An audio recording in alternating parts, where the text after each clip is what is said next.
मंडल का गठन हुआ था नीमावर क्षेत्र में ज्ञानसार महाराज के पुण्यतिथि के दिन, हाँ समाधि के दिन, और 5वें दिन जो श्रुत पंचमी आई उस दिन उस मंडल का नामकरण हुआ था।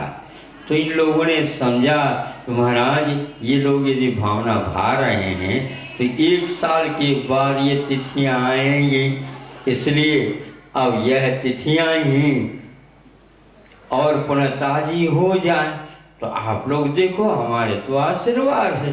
तो ऐसी संयोजना हो गई 8-10 दिन से कि वह सारे एक गए और पुनः आए, और आरिका से भी मिल करके आए, सब कुछ आए।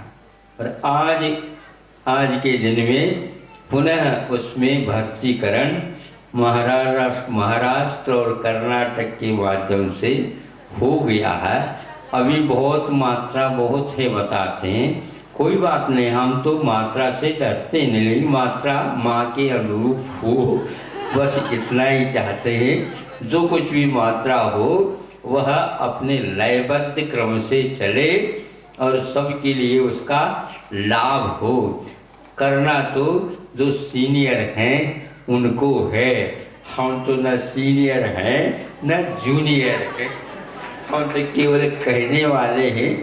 आरिका संभालती है और जो पहले से 10-12 साल हो गए उनका एक कार्य है, यदि मान लो 10-20 और बन गए, 10-20 और बनने की उम्मीद है, तो सब संभालना तो आपको है। उद्देश्य के अनुसार ही निर्देशन होना चाहिए और जो बिंदु दी गई है उनका यदि अनुभव उपयोग होता है तो सुंदरत्व का अनुभव अवश्य ही होगा, और हो इन्हीं भावनाओं के साथ सबके उत्साह बढ़े। आज सूर्य देवता की आराधना के साथ इतने व्यक्तियों ने संकल्प लिया, एक प्रकार से हम इसके अलावा जीवन में और कुछ काम नहीं करेंगे, एकमात्र सूर्य का ही आराधना करते रहेंगे और दूसरों के लिए भी यही संस्कार हम बांटते ही चले जाएंगे।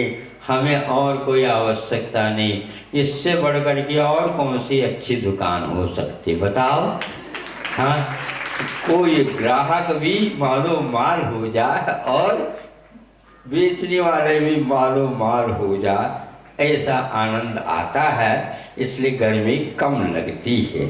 चंद्रगिरी की यह विशेषता थी और वह नीमावरी की विशेषता थी। यहाँ दूसरी प्रतिभास्थली की, एक दूसरी प्रतिभास्थली का मतलब उन्हीं मेंबरों का ही भर्तीकरण हुआ और यह कर्नाटक और महाराष्ट्र में इसका अवश्य रूप से उपयोग कराएंगे। इन्हीं बातों के साथ ज्ञानसार महाराज जी को स्मृति करते हुए तरनि ज्ञान सागर गुरु तारो मुझे ऋषि, करुणा करो कर से दो आशीष, अहिंसा परमो